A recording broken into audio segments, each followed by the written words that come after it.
शहर से दूर एक वीरान सड़क के किनारे बनी वो पुरानी हवेली, कोई वहां जाने की हिम्मत नहीं करता था। लोगों का मानना था कि वहां भूतों का वास है। अजीबोगरीब चीखें, रोने की आवाजें, क्या ये सब सच हो सकता है? राहुल और विक्रम ने इसे मजाक समझा और उन्होंने तय किया क्यों न इस रहस्य से पर्दा उठाया जाए। आधी रात को वे वहां जाएंगे। एक रात उस भूतिया हवेली में रात गहराती जा रही थी। चांद बादलों के पीछे छिप चुका था और हवाएं तेज हो रही थीं। दोनों दोस्तों ने टॉर्च उठाई और चल पड़े। हवेली, अरे उसकी दीवारें धूल से ढकी हुई थीं और वो दरवाजा खुद ब खुद हिल रहा था। चलो जल्दी अंदर चलते हैं, ये सब बकवास है, विक्रम ने हंसते हुए कहा, लेकिन उसकी आवाज कांप रही थी।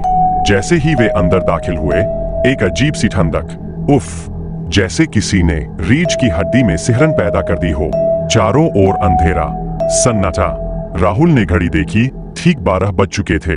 तभी कहीं से धीमी धीमी फुसफुसाहटें सुनाई देने लगी।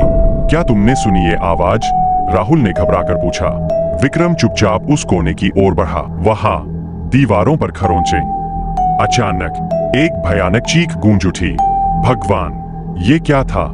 विक्रम पलटकर भागने ही वाला था, लेकिन दरवाजा खुद ब खुद बंद हो गया। धड़ाम! अब तो हवेली की खिड़कियां भी धड़-धड़ करने लगी, जैसे कोई उन्हें बाहर से तोड़ने की कोशिश कर रहा हो। राहुल ने कांपते हुए कहा, ये शायद हवा है, हमें यहां से निकलना होगा, जल्दी। अचानक उनकी टॉर्च बंद हो गई और वो ठंडी सांस। राहुल ने पीछे मुड़कर देखा तो एक साया जिसकी आंखें चमक रही थीं। भागो, राहुल ने चीखते हुए कहा, लेकिन विक्रम, वो जैसे जर हो गया था। उसकी आंखें स्थिर थीं, उसकी चीखें हवेली के अंदर गूंज उठीं और वो साया झपट पड़ा। राहुल भागने की कोशिश कर रहा था, लेकिन दरवाजा कोई उसे खोल ही नहीं पा रहा था।